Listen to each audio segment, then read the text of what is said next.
Hello friends, good afternoon. मैं हूं Akbar Ali Ansari and you are watching Akbar Ali Ansari vlog on YouTube channel. आज मैं कुछ ऐसे हक़ाइक़ के बारे में बात करूंगा जो वीज़ा ऑफिसर आपकी वीज़ा एप्लीकेशन को असेस करते हुए मद्देनज़र रखता है। हमेशा जो है 5 चीज़ें अपने जहन में रखें। सबसे पहले पर्पस, कि आपका पर्पस ऑफ विजिट क्या है। आपका पर्पस ऑफ विजिट बहुत स्ट्रांग होना चाहिए, क्योंकि ये बेसिकली कह लें कि ये पिथ है, ये गुद्दा है एप्लीकेशन का। पर्पस में अगर आपका टूरिज्म है और आपका टूरिज्म पहली दफ़ा अप्लाई कर रहे हैं टूरिज्म वीज़ा, और उससे पहले आप पाकिस्तान से बाहर कहीं गए भी नहीं हैं, तो आप यूएसए को चूज़ कर रहे हैं। आप कनाडा क्यों नहीं गए, आप यूके का आपने क्यों नहीं टूरिज्म किया, शेंगन कंट्रीज में टूरिज्म क्यों नहीं किया, मिडल ईस्ट आपके जो नेबरिंग कंट्रीज हैं आप उधर नहीं गए, आप डायरेक्टली यूएसए का टूरिज्म वीज़ा अप्लाई कर रहे हैं। फिर आपको लोग गाइड करते हैं, अच्छा होटल बुकिंग करा लो, आप टिकट रिजर्व करा लो, आप ट्रैवल इंश्योरेंस करवा लो। तो टूरिज्म से आपकी वीज़ा एप्लीकेशन स्ट्रांग नहीं होगी। उसके अलावा पर्पस ऑफ विजिट में अगर आपका विजिटिंग फ्रेंड्स है, आप किसी फ्रेंड से यूएसए मिलने जा रहे हैं, तो फिर ये सबसे पहले देखना है कि आपके फ्रेंड के साथ रिलेशनशिप कितने पुराने हैं। अगर आपका सोशल मीडिया के थ्रू कोई फ्रेंड बना है, आप कहते हैं मेरा दोस्त है, आप उसे रिक्वेस्ट करते हैं मुझे इनविटेशन भेज दो, वो आपको इनविटेशन भेज देता है और उसके बाद आप वीज़ा अप्लाई कर देते हैं। अभी आपको तो उसकी फैमिली हिस्ट्री का पता नहीं होता, तो आप दौरान इंटरव्यू अपने दोस्त के बारे में क्या मालूमात वीज़ा ऑफिसर को फराहम करेंगे। उसके अलावा जो सबसे स्ट्रांग पर्पस है वो 2 हो सकते हैं। उसमें विजिटिंग फैमिली है, अगर आप अपने पेरेंट्स को मिलने जा रहे हैं, वो उनका जो स्टेटस है वो लीगल है यूएसए में, आप अपने बहन भाइयों को मिलने जा रहे हैं, आप अपने बच्चों को मिलने जा रहे हैं, तो फिर आपका जो पर्पस है वो समहाउ काफ़ी स्ट्रांग होगा। आप कोशिश करें कि विजिटिंग फैमिली वीज़ा अप्लाई करें, या उसके अलावा जो सबसे मैं जिसको 100% रिकमेंड करता हूँ वो बिजनेस विजिट है। वो दोस्त जो बिजनेस करते हैं और जिनके यूएसए के साथ बिजनेस टाइज हैं, वो बिजनेस वीज़ा अप्लाई करें, क्योंकि बिजनेस विजिट से क्या होता है कि जो वीज़ा अफसर सर्च करता है कि ये हमारे कंट्री में जा रहा है, इसने हमारे कंट्री में कितने पैसे खर्च करने हैं। ज़ाहिर मिसाल के तौर पर अगर आपने कोई एग्जीबिशन के लिए कोई स्टॉल बुक कराया तो $3 से $5,000 आपने पे किया होगा। फिर आपने 5 लाख दिनों का होटल के जो एक्सपेंसिस है वो भी आपने पे करने हैं, आपने शॉपिंग वगैरह भी करनी है। तो जब वीज़ा ऑफिसर को ये लगेगा ये बिजनेस विजिट पे जा रहा है, इसका $10,000 हमारे कंट्री में जाके ये खर्च करेगा, तो फिर वो एक दफ़ा सोचता है इसको क्यों ना वीज़ा दिया जाए, क्योंकि उसके उस मुल्क के रेवेन्यू को फ़ायदा होगा। ये कुछ ऐसी चीज़ें हैं जो आप टेक्निकली आपको ज़हन में रखनी चाहिए। उसके अलावा नंबर 2 पे है मैरिटल स्टेटस। क्या आपका मैरिटल स्टेटस क्या है। अगर आप कंवारे हैं, बैचलर हैं, तो फिर आपका फैमिली टाइप जो है वो इतने स्ट्रांग नहीं होंगे। अगर आप सिंगल हैं, बैचलर हैं, आप यूएस का वीज़ा अप्लाई करें तो कोशिश करें बिजनेस विजिट अप्लाई करें, क्योंकि बिजनेस विजिट पे अगर आपके टाई स्ट्रांग होंगे तो उससे आपके वीज़ा एप्लीकेशन को बूस्ट मिलेगा। नंबर 3 पे आ रहा है सोर्स ऑफ रेगुलर इनकम।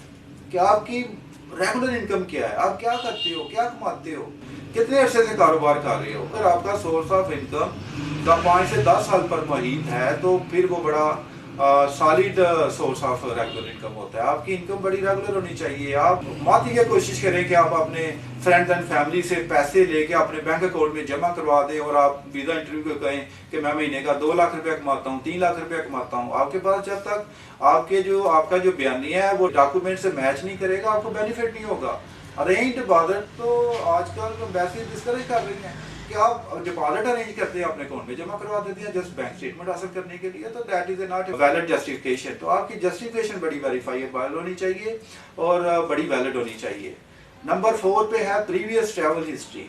मैं ऑलवेज कहता हूँ ये 50-60% वीज़ा गारंटी होती है। अगर आपने यूएस वीज़ा अप्लाई करने से पहले 5-10 मुल्कों में विजिट किया है तो उससे आपकी जो है ट्रैवल हिस्ट्री बड़ी स्ट्रांग हो जाती है।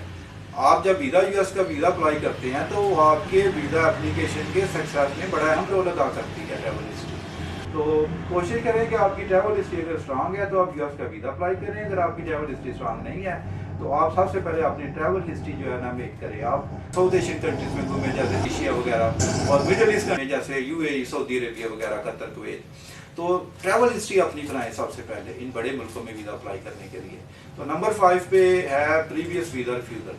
आपके जो प्रीवियस वीज़ा रिफ्यूज़ल होते हैं, आप उनको जब यूएस का वीज़ा अप्लाई करते हैं तो उनको एक दफ़ा पढ़े कि हमारा प्रीवियस जो वीज़ा एप्लीकेशन थी वो क्यों रिफ्यूज़ हुई थी। अगर प्रीवियस वीज़ा एप्लीकेशन आपने पढ़ी होंगी तो आपके जब नई एप्लीकेशन तैयार करें तो आपको काफ़ी बेनिफिट होगा, क्योंकि आपने ज़्यादातर मैंने देखा है कि आप प्रीवियस वीज़ा पढ़ते ही नहीं है। अगर आपको पढ़ने नहीं आते तो आप किसी से पढ़वा लें, उसको समझे कि मेरा वीज़ा क्यों रिफ्यूज़ हुआ था। मेरे कहने का मकसद ये है कि अगर आपके 2-3 वीज़े रिफ्यूज़ हुए हैं या एक वीज़ा रिफ्यूज़ हुआ है तो आप वीज़ा रिफ्यूज़ल लेटर में वो रीज़न को जानें, उसको पढ़ें, उसको समझें।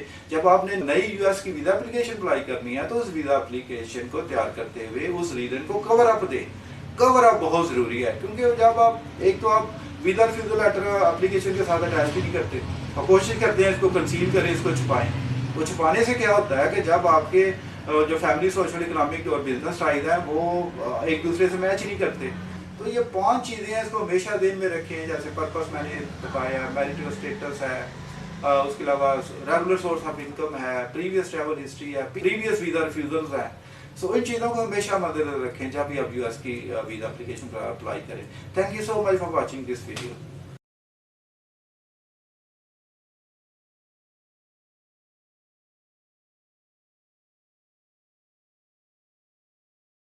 गुड आफ्टरनून, मैं हूं Akbar Ansari and you are watching Akbar Ansari vlogs on YouTube channel. आज मैं आपको online non immigrant visa application DS-160 के बारे में बताऊंगा, how to fill this out. So let's move to personal information. सबसे पहले सर नेम्स अपने टाइप करें, उसके बाद गिवन नेम्स टाइप करें।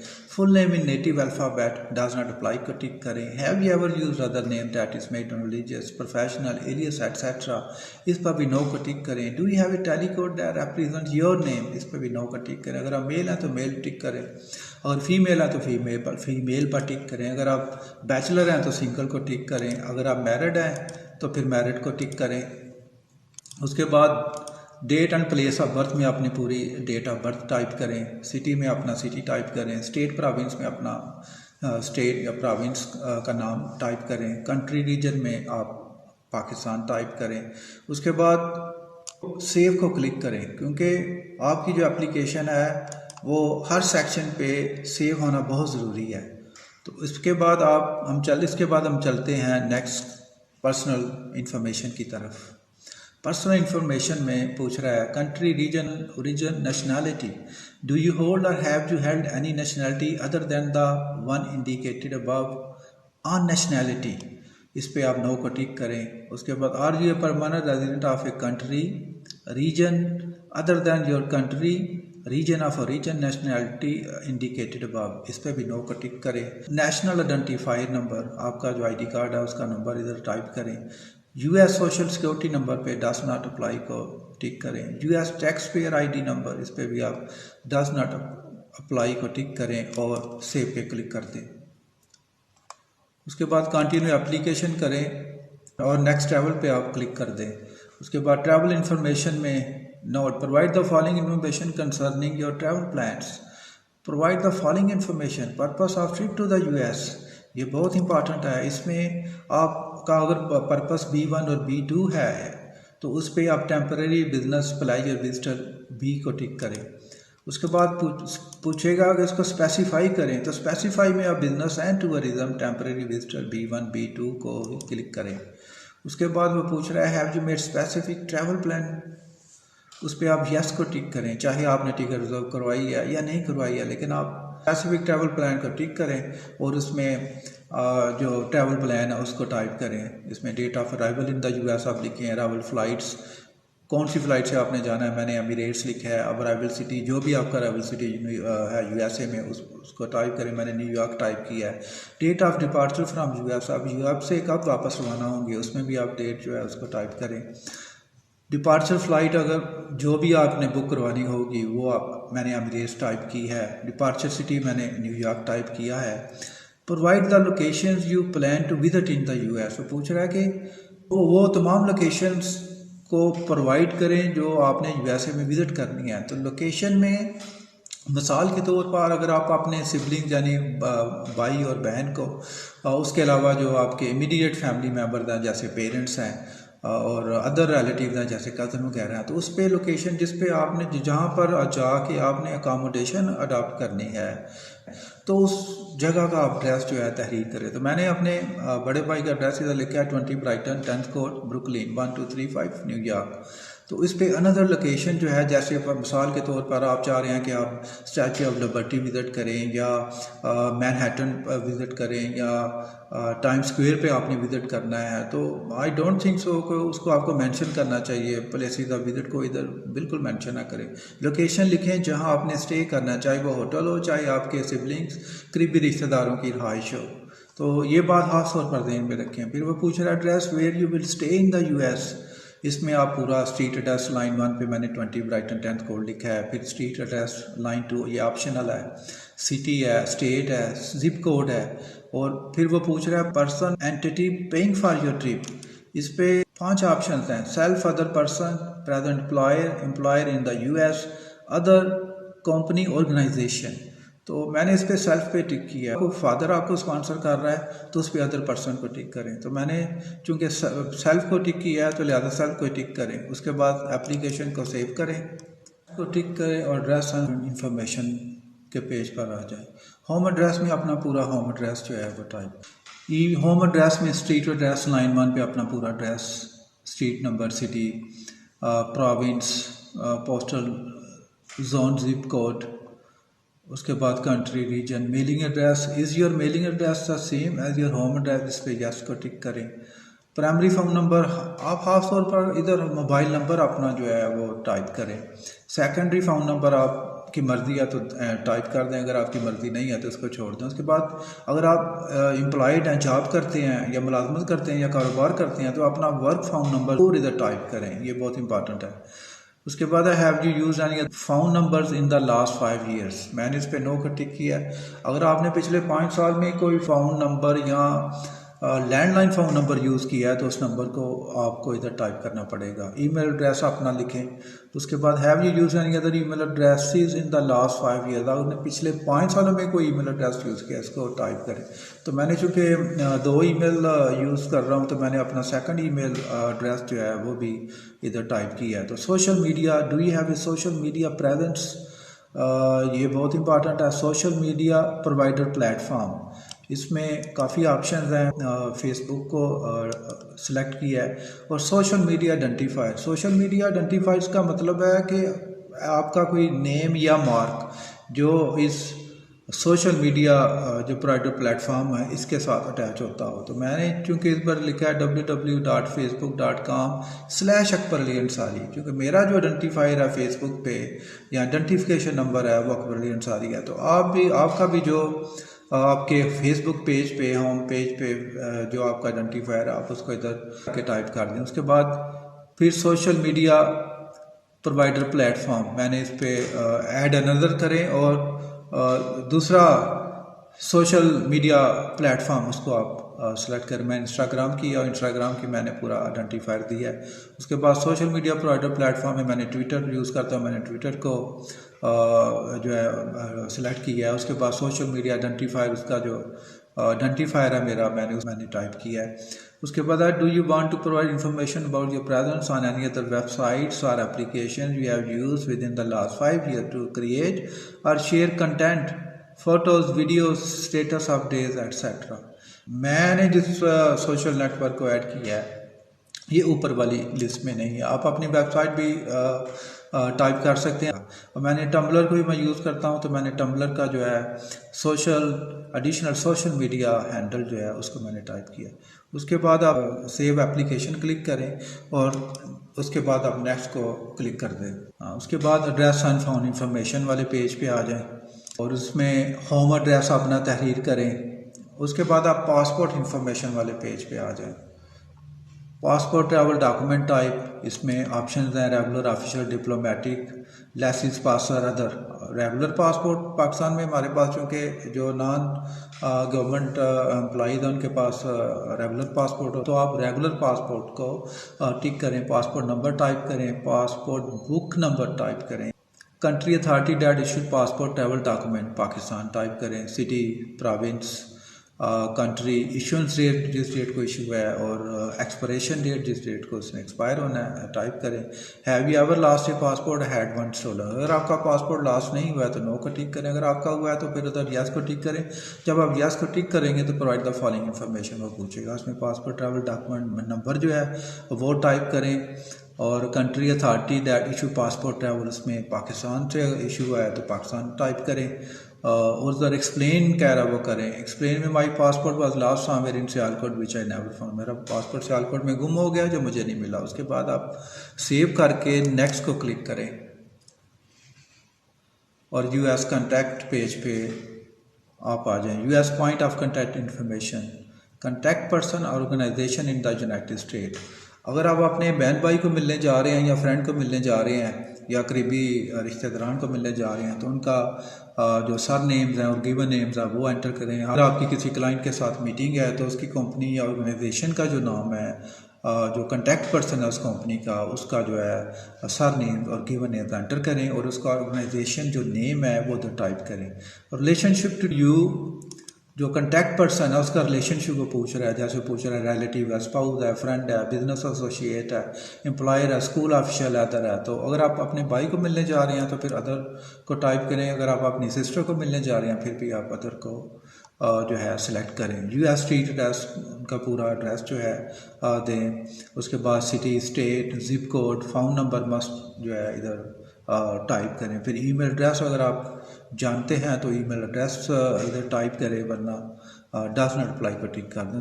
आप इसके बाद आप नेक्स्ट सेव करें और उसके बाद नेक्स्ट पर क्लिक करें और फैमिली इंफॉर्मेशन रिलेटिव्स वाले पेज में आ जाए। इस पे नोट को ज़रूर पढ़ें। Please provide the following information concerning your biological parents. If you are adopted please provide the following information on your adoptive parents. उस पर आप अगर आप अपने भाई को या बहन को मिलने जा रहे हैं तो यस पे टिक करें। Provide the following information, sir name, given name दें। रिलेशनशिप टू पे ऑप्शन है स्पाउस है, अगर आप अपनी बीवी को मिलने जा रहे हैं तो उधर स्पाउस को सिलेक्ट करें।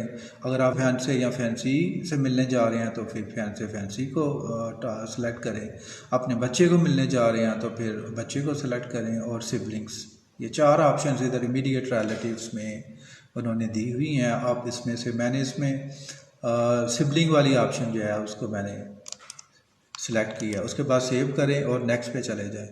Note enter current spouse information, अपनी बीवी की इन्फॉर्मेशन जो है वो इधर टाइप करें। Spouse full name include maiden name, इसमें स्पाउस सर नेम है, स्पाउस गिवन नेम है, स्पाउस डेट ऑफ बर्थ है, spouse country region of origin, nationality है, सिटी है, कंट्री रीजन है, फिर स्पाउस एड्रेस है। इस पर आप जो है सेम एज होम एड्रेस को सिलेक्ट करें, सेव करें और नेक्स्ट पे क्लिक कर दें। वर्क एजुकेशन ट्रेनिंग पे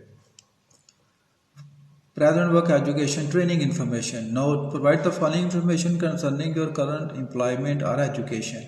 प्राइमरी ऑक्यूपेशन में अगर आप जाएं, अगर आप ज़राइत के पेशे से मुंसलिक हैं तो एग्रीकल्चर को सिलेक्ट करें। आर्टिस्ट हैं या परफार्मर हैं, आप कोई अदाकार हैं तो उसको सिलेक्ट करें। आप बिज़नेस करते हैं तो बिज़नेस को करें। कम्युनिकेशन में है, कंप्यूटर साइंस में है, कुलिनरी फूड सर्विसेज में, एजुकेशन में है यानी प्रोफेसर या लेक्चरर वगैरह हैं, टीचर है, इंजीनियरिंग है, गवर्नमेंट है। होम मेकर से इधर मुराद है हाउस वाइफ। उसके बाद मैंने लीगल प्रोफेशन को सिलेक्ट किया क्योंकि मैं लॉयर हूँ।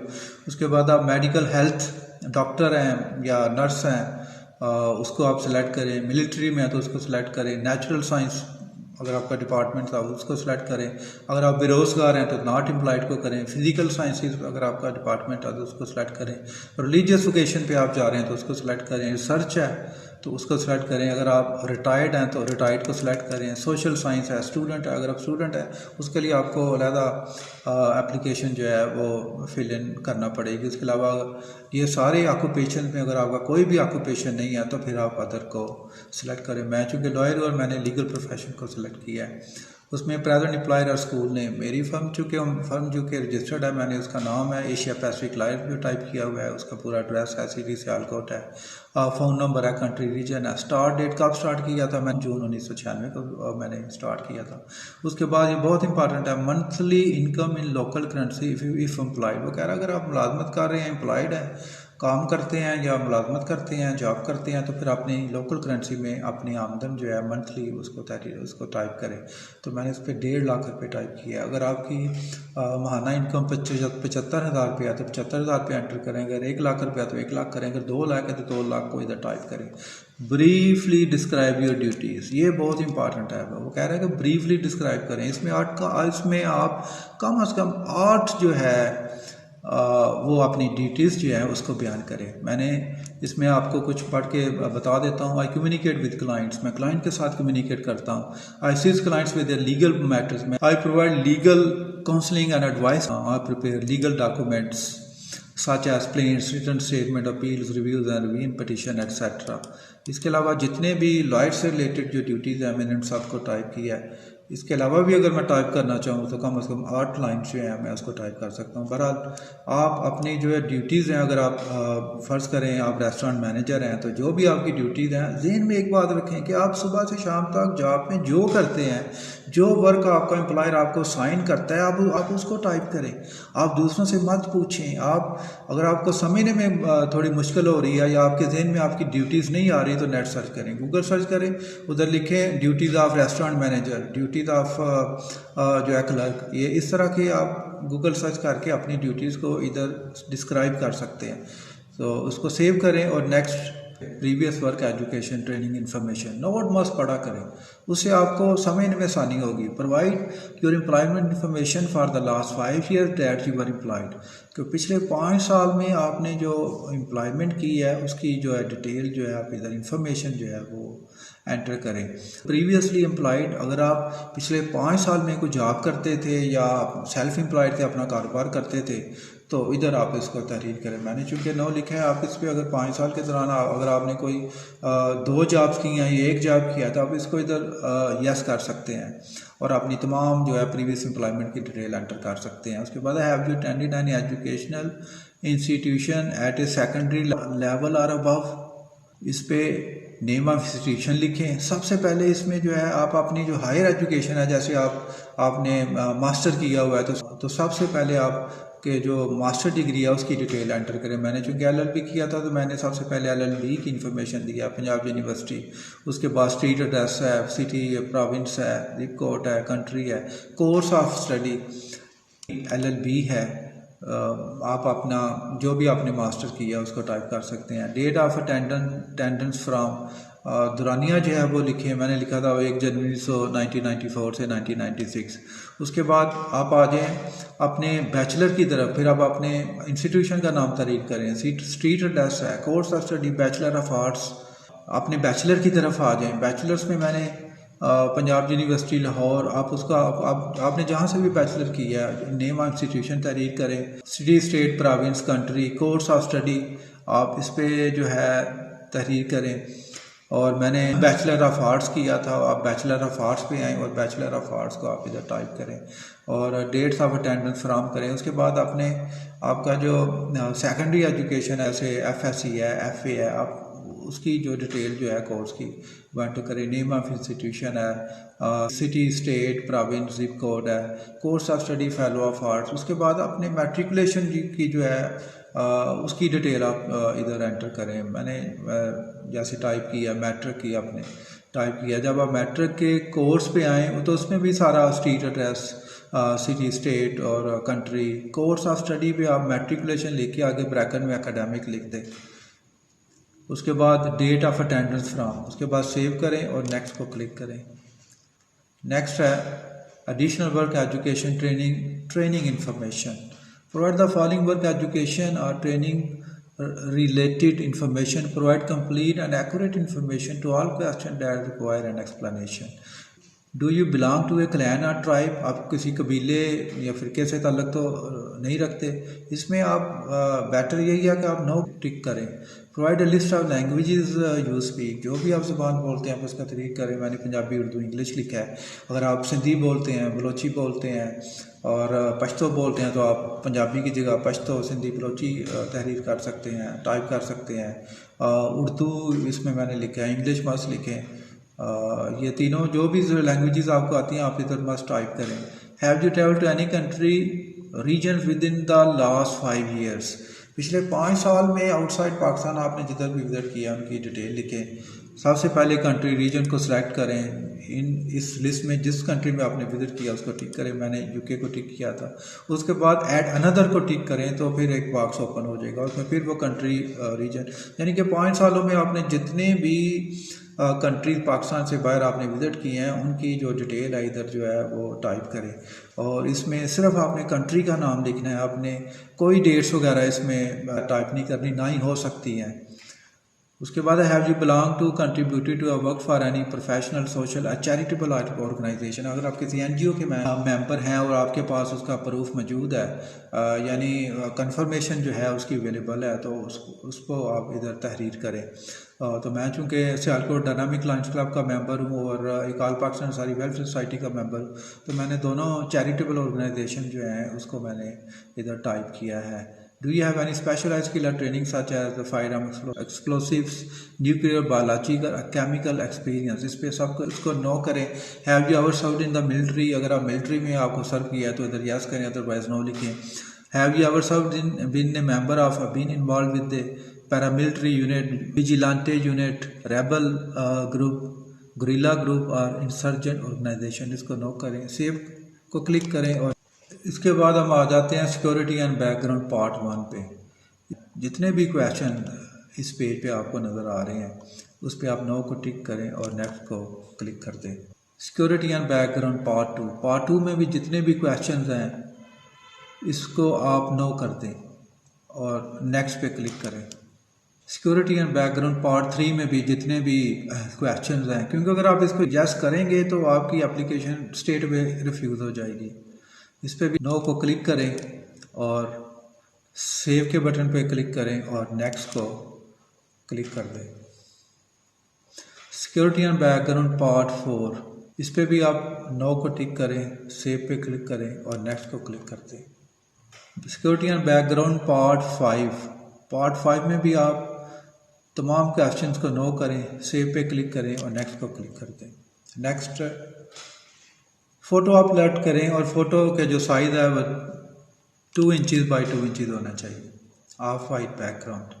उसके बाद जब आप पूरा फॉर्म फिल कर लेंगे तो आप उसके बाद आप जो है इसको रिव्यू कर सकते हैं। अगर आप रिव्यू के बटन पे क्लिक करें तो ये सारी इन्फॉर्मेशन आपके सामने जो है वो ओपन हो जाएगी। इसमें अगर आप एडिट भी करना चाहते हैं तो आप एडिट कर सकते हैं। तो ये उसके बाद आप इसको एडिट कर सकते हैं और सेव कर सकते हैं। एक दफ़ा इसको रिव्यू मस्ट करें, क्योंकि रिव्यू के बगैर एक्यूरेसी नहीं होती। मस्ट रिव्यू करें ताकि इसमें कोई गलती की गुंजाइश जो है वो बाकी ना हो। एक दफ़ा इसको मस्ट जो है आप रिव्यू करें। कहीं आप समझ रहे हैं कि किसी क्वेश्चन का आंसर आपने प्रॉपर नहीं दिया तो उसको आप एडिट कर सकते हैं। जब आप पूरा फॉर्म फिल कर लें, रिव्यू कर लें, तो फिर वो नेक्स्ट जो है एडिट लोकेशन इन्फॉर्मेशन पे साइन एंड सबमिट में आप आ जाएं। साइन एंड सबमिट में आप जब सामने लिखा आएगा prepare of application, did anyone assist you in filling out this application, ये बड़ा इंपॉर्टेंट है। अगर आपकी जो इंग्लिश है, अगर आपकी जो रीडिंग है वो फिर अच्छी है, आप इंग्लिश में आंसर जो है टाइप कर सकते हैं, तो इधर आप ऑलवेज जो है नो लिखें। अगर आपने किसी फॉर्म फिलर से वीज़ा एप्लीकेशन जो है फिल आउट करवाई है तो फिर आप यस लिखें, क्योंकि इंटरव्यू में उनको पता चल जाएगा कि आपकी जो इंग्लिश है उसकी जो प्रोफिशेंसी का लेवल क्या है। तो फिर जब आप यस को टिक करेंगे तो उसमें provide the following information, prepare का नाम, पूरा नाम उसमें आपको टाइप करें कि कंपनी का, तो उसका नाम जो है टाइप करें, पूरा एड्रेस टाइप करें, country, region, relationship to you, इस पर आप फ्रेंड टाइप कर सकते हैं अगर फॉर्म फिलर नहीं है तो। एज ए क्लाइंट आप इसमें आप कस्टमर जो है उसको टाइप कर सकते हैं। फिर e signature, I certify under penalty of perjury under the laws of the United States of America that the foregoing is true and correct, enter your passport travel document number अपने type करें, enter the code as shown. उसके बाद sign and submit application पे आप जो है वो click करते हैं। जब साइन और सबमिट एप्लीकेशन पे क्लिक करेंगे तो आपकी जो वीज़ा एप्लीकेशन जो आपने टाइप की है, फिल आउट की है, ये US एम्बेसी इस्लामाबाद के जो उनका जो पोर्टल है उधर ये जो है सबमिट हो जाएगी। उसके बाद जब आप इसको कर लें, चूँकि मैंने इस वक्त करनी नहीं है, मैंने तो अभी मेरे पास ऑलरेडी यूएस का वीज़ा मौजूद है, तो मैंने तो आप लोगों के फैसिलिटेट करने के लिए एक डेमो पेश किया है। तो उसके बाद आप क्या करें कि जो कन्फर्मेशन पेज है उसकी 2 कापीज़ प्रिंट आउट कर लें, और जो वीज़ा एप्लीकेशन है ऑनलाइन DS-160 इसकी कापी आप प्रिंट आउट करके अपनी प्रेपरेशन के लिए अपने पास रख लें। और उसके बाद जो है आप वीज़ा फ़ीस जो है पे करें, और अपॉइंटमेंट जो है वो लेके अब एम्बेसी में इंटरव्यू के लिए चले जाएं। Thank you.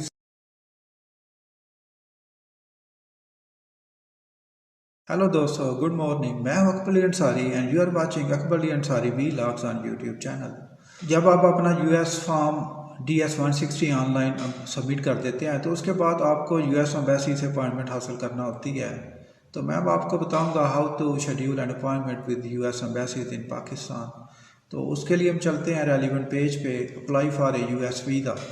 इस पे अगर न्यू यूज़र हैं तो अपने आप को रजिस्टर करें, और अगर आप ओल्ड यूज़र हैं तो फिर लॉगिन करें। मैं चूँकि ओल्ड यूज़र हूँ, मैंने इस वजह से लॉगिन किया है। तो उसके बाद मैंने क्लिक किया है new application schedule and appointment पे।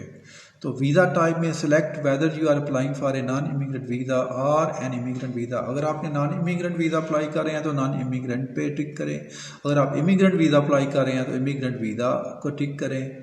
फॉर एड्रेस रजिस्ट्रेशन है तो उस पर टिक करें। उसके बाद आप कंटिन्यू को क्लिक करें। वीज़ा टाइप पोस्ट में step 2, select the post where you would like to schedule an appointment. अगर आपने इस्लामाबाद यूएस एम्बेसी में अपॉइंटमेंट लेनी है तो इस्लामाबाद को टिक करें। अगर आपने कराची यूएस एम्बेसी में अपॉइंटमेंट लेनी है तो कराची को टिक करें। मैंने चूँकि इस्लामाबाद टिक किया, उसके बाद कंटिन्यू को क्लिक करते हैं। उसके बाद वीज़ा टाइप पोस्ट में स्टेप 3 है, please select visa category that applies to you. इसमें स्टूडेंट्स एंड एक्सचेंज विजिटर्स है, इसमें business tourism and all others है, इस पर वर्क एंड पटिशन बेस्ड है। आप बिजनेस टूरिज्म ऑल अदर्स को टिक करें और कंटिन्यू को क्लिक करें।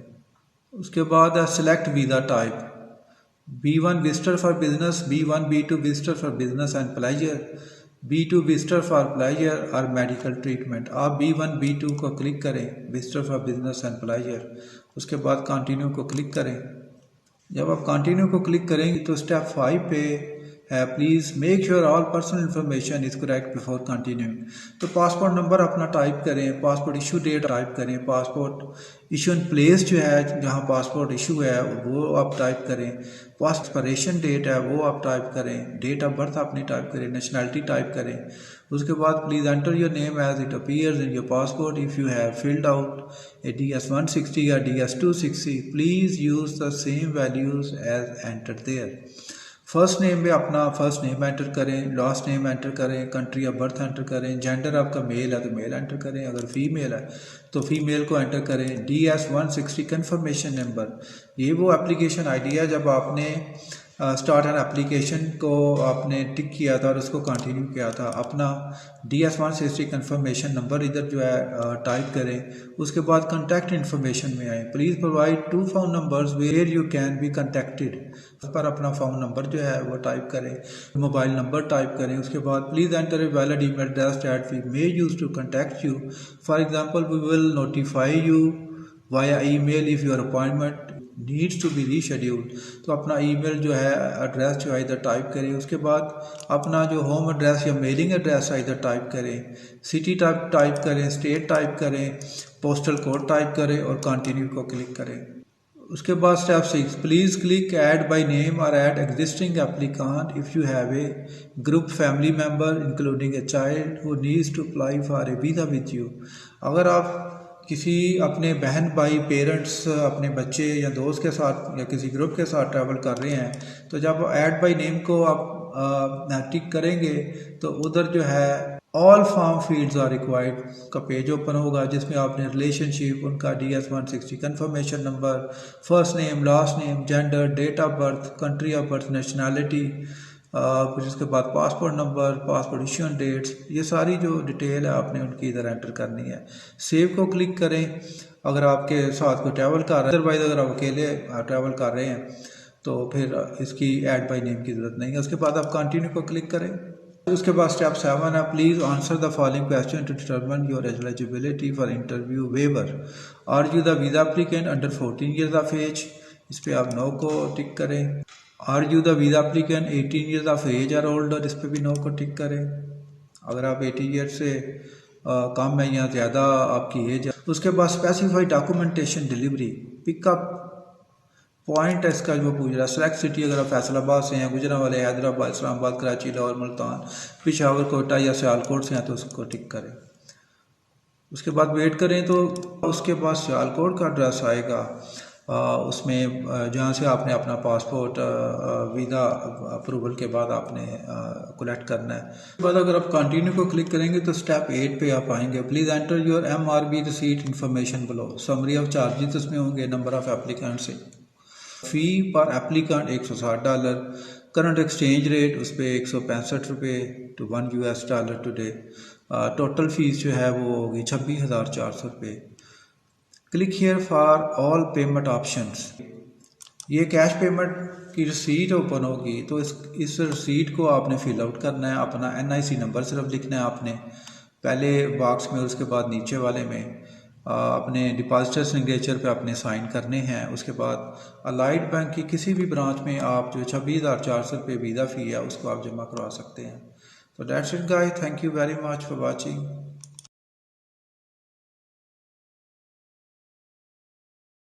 Hello friend, good morning. मैं हूं Akbar Ali Ansari and you are watching Akbar Ali Ansari vlogs on YouTube channel. आज का हमारा टॉपिक है सोशल मीडिया आइडेंटिफायर और सोशल मीडिया हैंडल। आजकल यूएस एम्बेसी ने US online non immigrant visa application में सोशल मीडिया आइडेंटिफायर्स और सोशल मीडिया हैंडल्स को एक सेक्शन ऐड किया है। और आइए देखते हैं कि सोशल मीडिया आइडेंटिफायर से क्या अपराध है। सोशल मीडिया आइडेंटिफायर से मुराद वो एक इंडिविजुअल और ऑर्गेनाइजेशन की वो प्रोफाइल है जिसका यूनिक आइडेंटिफिकेशन नंबर होता है, जिसको हम ID या आइडेंटिफायर बोलते हैं। मिसाल के तौर पर www.facebook.com/अकबर अली अंसारी एक आइडेंटिफायर है। इस तरह instagram.com/अकबर अली अंसारी एक इंडिविजुअल आइडेंटिफायर है। इसके अलावा twitter.com/asia_p_lights और asia_p_like एक ऑर्गेनाइजेशन का आइडेंटिफायर है। इस तरह pinterest.com/हर्ली ग्लव बेल्ट एक कंपनी का आइडेंटिफायर है जो उसको आइडेंटिफाई करता है। इसके अलावा जो है सोशल मीडिया हैंडल से मुराद वो यूज़र नेम है भी uniquely identify someone on a computer system. मिसाल के तौर पर www.asiapacificlive.net/p1.htm P1.htm वो हैंडल है जिसमें अकबर अली अंसारी जो इंडिविजुअल है उसकी प्रोफाइल उस वेबसाइट में दी गई है। सो ये था सोशल मीडिया आइडेंटिफायर और सोशल मीडिया हैंडल से मुराद। Thank you so much for watching this video. Allah निगहबान।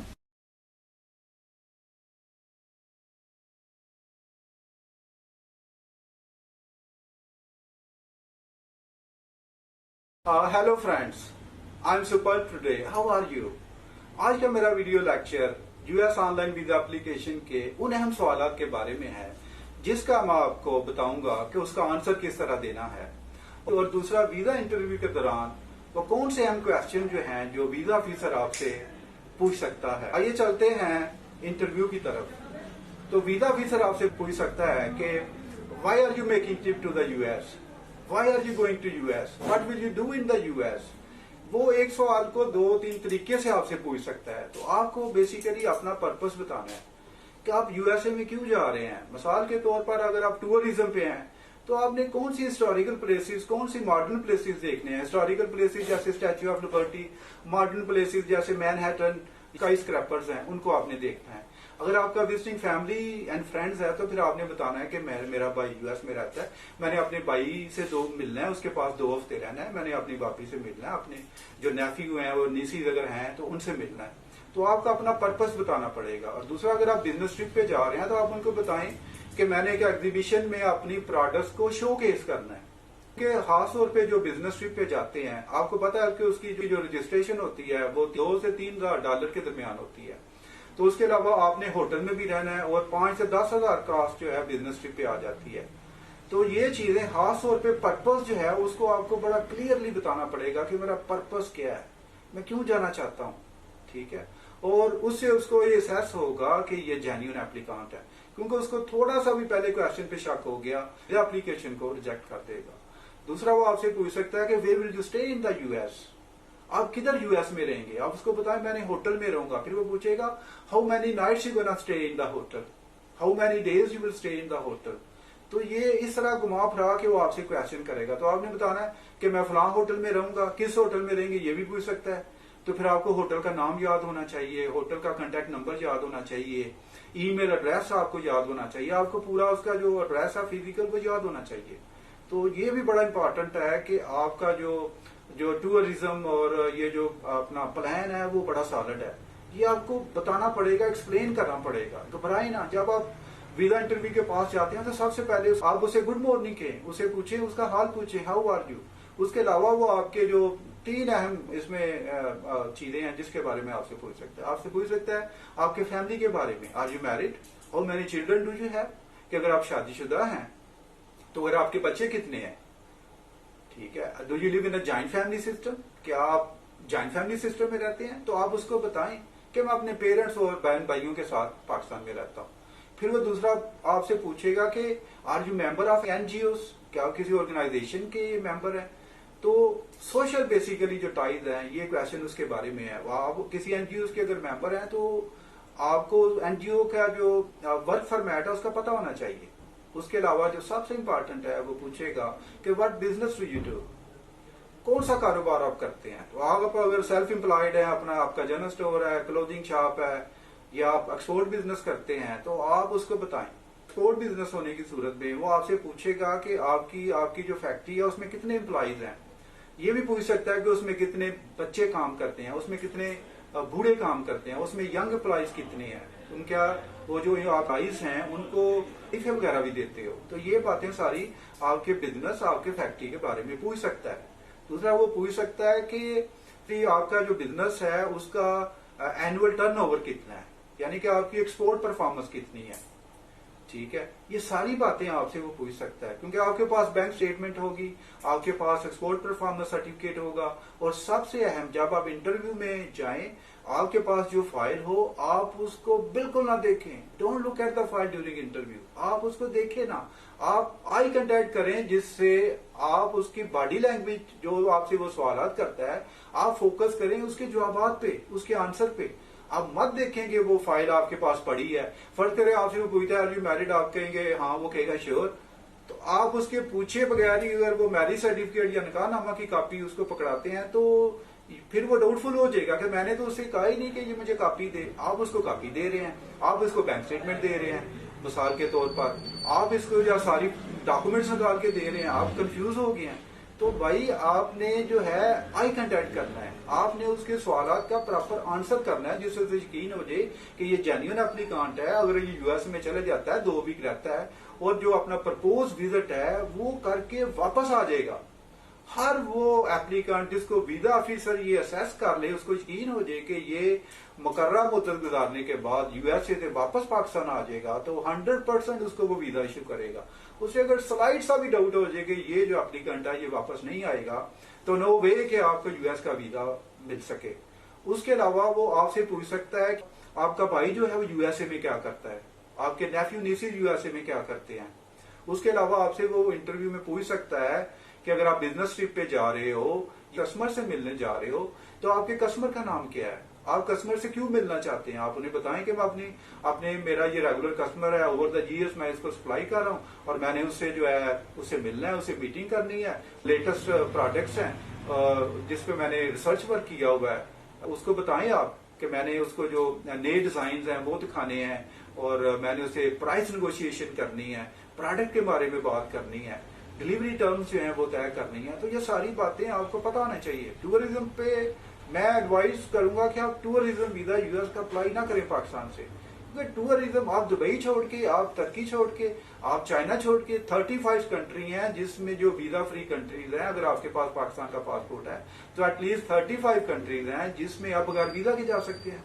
तो आप 35 कंट्रीज छोड़ के यूएसए ही क्यों जाना चाहते, आप दुबई में क्यों नहीं जाते, आप मिडल ईस्ट में क्यों नहीं जाते, आप सऊदी अरेबिया क्यों नहीं जाते। तो ये सारी बातें आप ज़हन में रखें। मैं थोड़ा सा इधर अपना एक्सपीरियंस शेयर करूंगा कि मैंने 2015 में यूएस वीजा अप्लाई किया। मेरी जो सिस्टर इन लॉ भाभी थी वो कैंसर पेशेंट थी, तो मैं जिस दिन वो इंटरव्यू के लिए गया हूं तो उसने मुझे सबसे पहले पूछा है कि तुम उधर क्या करने जा रहे हो। तो मैंने उसे बताया कि मेरी जो सिस्टर इन लॉ है सफरिंग फ्रॉम ए कैंसर, वो मुब्तला है। तो मुझे कहा, मुझे वो पूछता है do you want to help her, तो मैंने उसे कहा, मैं हंस पड़ा और मैंने उसे कहा कि how can I help her, she is in the hospital, her husband and her kids are looking after her, so how can I help her? I'm just going there to spend some time with her, because when she got married to my elder brother, I was a kid, she used to cook food for me, she used to dress me up for school, you know. तो ये बातें सारी जो हैं मैंने उसको बताई। फिर मुझे कहता है कि why have you not in the UAE? मैंने कहा I do not like hot countries, I like the countries where the weather is cold. So, मेरी तरफ वो हैरानगी से देखने लगा कि ये बंदा थोड़ा सा डिफरेंट है। तो फिर उसने मुझे मंथली सैलरी पूछी और मेरी मंथली सैलरी 150,000 मैंने लिखी थी। आप यकीन करें मेरे पास जो बैंक स्टेटमेंट में जो उस वक्त जो डिपॉजिट था वो 25,000 रुपया था और मैंने एक नजर भी फाइल की तरफ नहीं देखा कि मुझे, क्योंकि अगर वो मेरी बैंक स्टेटमेंट देख लेता तो किसी सूरत मुझे वीजा नहीं देता। तो अब मेरा उसने मुझे 5 साल का वीजा इशू किया जो अगले साल अगस्त में एक्सपायर हो रहा है। तो मेरे बात करने का समझाने का मकसद ये है कि आप कॉन्फिडेंस इज द की, अल्लाह पे भरोसा करें, आप कॉन्फिडेंस से उसको जवाब दें, क्योंकि आपका कॉन्फिडेंस ही उसको यकीन दिलाएगा कि आपके सोशल फैमिली और जो इकोनॉमिक टाइज है वो पाकिस्तान में बड़े मजबूत हैं। आप प्रपोज विजिट के बाद पाकिस्तान वापस आ जाएंगे, दैट्स इट। यही बात है जो उसको समझाने वाली है, क्योंकि आपने समझाना है उसको और उसने समझना है। अब समटाइम ये होता है कि मेरे 4 पासपोर्ट हैं, वो कहता है कि तुम शेंगन कंट्री में कभी गए नहीं हो। मैं I been there lot of times. अब देखो मेरा सेकंड पासपोर्ट उसमें शेंगन वीजा से लगे हुए हैं, ठीक है। तो उसने फिर वो उसको देखा तो फिर उसे यकीन हुआ, जब उसे यकीन हुआ तो उसने फिर मुझसे फिर कोई क्वेश्चन नहीं किया, उसने मुझे वीजा इशू कर दिया। उसके अलावा दौराने इंटरव्यू जो है आपसे और बड़ी आपकी प्रोडक्ट के बारे में बहुत सारे क्वेश्चन पूछ सकता है कि आप कौन सी चीज बनाते हो। बल्कि आपको मैं ग्लव्स बनाता हूँ तो कहेगा ग्लव्स में मटीरियल कौन सा लगता है, ग्लव्स की जो एक पेयर की जो मैन्युफैक्चरिंग टाइम क्या है, उसकी कास्ट क्या देते हो अपने वर्कर को। तो ये सारी चीजें आपसे पूछ सकता है। आप हर तरह के सवाल का एक्सपेक्ट करें, क्योंकि interview is the most important part of the visa application. अगर आपका इंटरव्यू में आप बड़े प्रॉपर आंसर देते हैं, उर्दू में दें, कोई हर्ज नहीं है। रिसेंटली मेरे एक दोस्त ने मेरे पास आया, मैंने उससे इंटरव्यू प्रिपरेशन कराई। उस दौरान इंटरव्यू उसने पूछा कि कैन यू स्पीक इंग्लिश। अगर वो आपसे उर्दू में इंटरव्यू आप दे रहे हैं, आपसे ये पूछे कि आप इंग्लिश में बात कर सकते हो, तो फिर आप कहें कि I am not good at English but I can explain about my products. तो ये उसको जवाब दें, सिंपल इज दैट। इससे भी वो असेस कर लेगा कि अगर आप बिजनेस ट्रिप पे जा रहे हो तो आप इंग्लिश में बातचीत कर सकते हो। और बहुत सारे क्वेश्चन आपसे पूछ सकता है कि आपके प्रीवियस एम्प्लॉयमेंट के बारे में पूछ सकता है कि आपकी जो जॉब है वो पहले आप क्या करते थे। आप पूरा उधर मंथली सैलरी लिखें, आप सारा कुछ लिखें, पूरा कॉन्ट्रैक्ट ड्रेस से।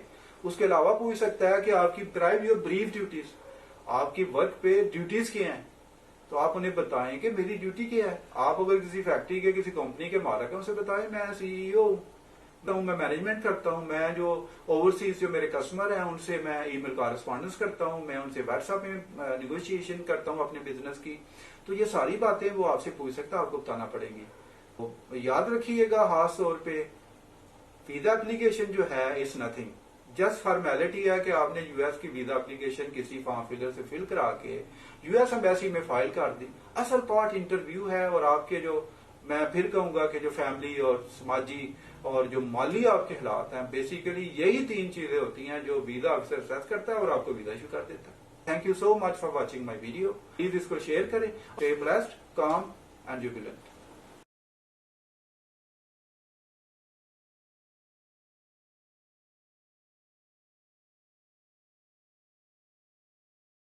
You are watching Akbar Ali Ansari Vlogs on my YouTube channel.